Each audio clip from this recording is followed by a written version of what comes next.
Hello welcome to Suman TV. ప్రస్తుతం మనము కడప జిల్లా ఉమ్మడి కడప జిల్లా కాంగ్రెస్ పార్టీ కార్యాలయంలో మనం ఉన్నాం కదా. ఇక్కడ చూడొచ్చు వైఎస్ఆర్ నాటి దివంగత ముఖ్యమంత్రి వైఎస్ఆర్ యొక్క విగ్రహం. ఆ విగ్రహం పక్కనే వైఎస్ఆర్ గారి గారాల పట్టి ఆయన తనయ వైఎస్ షర్మిల గారి యొక్క ఫ్లెక్సీలు కూడా ఉంది. ఒక్కసారి కాంగ్రెస్ పార్టీ గురించి మనం చెప్పుకుంటే గతమెంతో ఘనం, వర్తమానం ఒడిదుడుకుల పయనం అని చెప్పుకోవచ్చు. అయితే గత ఘనకీర్తిని అందిపుచ్చుకోవడానికి వైఎస్ఆర్ తనయ షర్మిల గారు నడుం బిగించి ముందుకు సాగారు. ఏపీసీసీ అధ్యక్షురాలుగా బాధ్యతలు చేపట్టి ముందుకు కదిలిన ఆమె పయనములో ఎలాంటి ఒడిదుడుకులు ఉన్నాయి, ఎలాంటి తీరుతెన్నులు, వీటన్నిటిని గురించి కూడా వైఎస్ షర్మిల గారితో మనం అడిగి తెలుసుకుంటాం. ప్రస్తుతము ఇదే డిసిసి కార్యాలయంలో షర్మిల గారు ఉన్నారు. ఒక్క విషయం చెప్పాలి ఇక్కడ మనకు.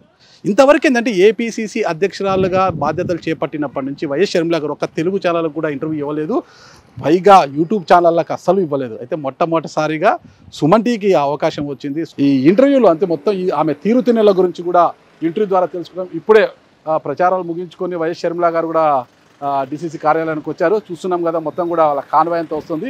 లోపలికి వెళ్ళిన తర్వాత షర్మిలమ్మ గారితో అడిగి ఈ ప్రయాణంలో ఉన్న తీరుతెన్నుల గురించి ఆమెను అడుగు తెలుసుకుంటాం. ఒక్కసారి లోపలికి వెళ్దాం రండి.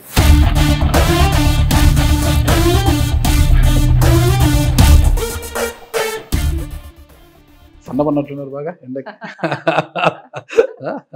మళ్ళా మాకు పెద్ద ఆయన కనిపిస్తున్నారు, మహానేత దివంగత వైఎస్ రాజశేఖర రెడ్డి గారు కనిపిస్తున్నారు కాంగ్రెస్ పార్టీలో. ఎందుకంటే కాంగ్రెస్ పార్టీని రాజశేఖర రెడ్డి గారిని వేరువేరుగా చూడలేమన్నమాట.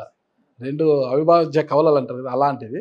అలా ఆయన అంటే రాష్ట్ర విభజన, ఆ తర్వాత అంటే రాజశేఖర రెడ్డి గారి మరణం ఒకవైపు, రాష్ట్ర విభజన అనేది కాంగ్రెస్ పార్టీకి ఒక పెద్ద శాపంలో మారిపోయింది. అంటే ఎవరు కాపాడలేరు ఇక పార్టీని అన్న తరుణంలో మీరు పగ్గాలు చేపట్టారు. అంటే నాన్నగారి యొక్క చరిష్మ మళ్ళా కనిపిస్తోంది. ఎలా ఉంది, మీకు ఎలా అనిపిస్తుంది మేడం రాష్ట్రంలో తిరుగుతుంటే? అసలుకి హిస్టరీ రిపీట్స్ ఇట్ సెల్ఫ్ అన్న. రాజశేఖర్ రెడ్డి గారు మొదట పీసీసీ అయింది కూడా 1983లో, 40 సంవత్సరాల క్రితం. అప్పుడు కూడా కాంగ్రెస్ పరిస్థితి చాలా ఘోరంగా ఉండింది. అప్పుడు ఎన్టీఆర్ గారి వేవ్ ఫుల్ స్వింగ్లో ఉండింది. సో ఆ పరిస్థితి నుంచి రాజశేఖర్ రెడ్డి గారు హీ రిజరక్టెడ్ కాంగ్రెస్. అట్లా డెస్టినీ ఏమో రాజశేఖర్ రెడ్డి బిడ్డ మళ్ళీ అదే స్థాయిలో ఉంది. ఏదో ఒక రోజు Congress is going to bounce back అన్న. Because the answer lies only with the Congress అనేది పీపుల్కి ఓవర్ టైం రియలైజేషన్ వస్తుంది. బికాస్ ఇప్పటికే 10 సంవత్సరాలు చూసారన్న. 10 సంవత్సరాలు అయింది మన రాష్ట్రం ఏర్పడి. మొదట చంద్రబాబు గారికి అవకాశం ఇచ్చారు, ఇప్పుడు జగన్మోహన్ రెడ్డి గారికి అవకాశం ఇచ్చారు. ఇద్దరిలో ఏ ఒక్కరన్నా కూడా అధికారంలో ఉండంగా మన ప్రత్యేక హోదా కోసమైనా, మన పోలవరంకైనా, మన రాజధానికైనా చేసింది ఏమీ లేదు. చెయ్యకపోగా, బీజేపీ మనకేది చెయ్యకపోగా వీళ్ళు వాళ్ళకే మళ్ళీ మద్దతు ఇస్తున్నారు. వాళ్ళతోనే, బీజేపీతోనే పొత్తు పెట్టుకుంటున్నారు, మళ్ళీ వాళ్ళకే తొత్తులుగా మారుతున్నారు. మరి అలాంటప్పుడు మన రాష్ట్రానికి ఆన్సర్ ఎవరు అనేది రాష్ట్ర ప్రజలు ఏదో ఒకరోజు ఆలోచన చేస్తారు.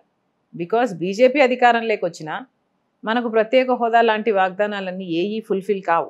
చంద్రబాబు గారు వచ్చినా, జగన్మోహన్ రెడ్డి గారు వచ్చినా కూడా కావనేది ఈ 10 సంవత్సరాలలో ప్రూవ్ అయిపోయింది. ఎందుకంటే అధికారంలో ఉండి కూడా వీళ్ళు ప్రత్యేక హోదా అన్న ఊసే లేకుండా చేశారు. ఈరోజు మనకి ఎన్ని హామీలు కావాలన్నా, కడప స్టీల్ ఫ్యాక్టరీ అయినా, లేకపోతే దుగిరాజపట్నం పోర్ట్ అయినా, రాజధాని అయినా, పోలవరం అయినా, ఇవన్నీ జరగాలి అంటే Congress party is the only answer అనేది ప్రజలు గ్రహించే రోజు దగ్గరలోనే ఉంది. ఆల్సో బీజేపీ పాలిటిక్స్ కూడా, రిలీజియస్ బేస్డ్ రైటిస్ట్ పాలిటిక్స్ కూడా ప్రజలకు అర్థమవుతుంది. ఈరోజు ఒక గోధరా ఎప్పుడో ముందు జరిగింది, కానీ ఈ జనరేషన్లో మొన్న మణిపూర్ జరిగింది. మణిపూర్లో జరిగింది దారుణం. క్రైస్తవుల మీద ఊచకోత అన్నది చాలా చాలా దారుణం. 60,000 people became homeless. 2,000 churches were vandalised, destroyed.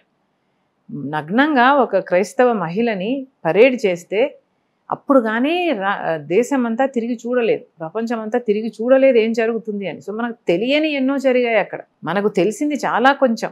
BJP లాంటి రైటిస్ట్ పార్టీలు అధికారంలోకి వస్తే మళ్ళీ అవే రిపీట్ అవుతాయి.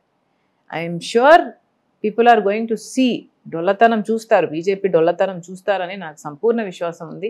మీరు అంటున్నారు బీజేపీ లాంటి పార్టీ మళ్ళీ అధికారంలోకి వస్తే పరిస్థితి ఎలా ఉంటుందని. కానీ బీజేపీ మొన్న నరేంద్ర మోడీ గారు ఒక ఇంటర్వ్యూలో అన్నారు కదా, కనీసం మ్యాజిక్ ఫిగర్కి అవసరమైన స్థానాల్లో కూడా ఏ పార్టీ పోటీ చేయడం లేదు, వీళ్ళ ప్రభుత్వంలోకి వచ్చేది, వీళ్ళ అధికారాన్ని చేపట్టేదని అన్నారు కదా. అహంకారంతో కూడిన మాటలన్నా.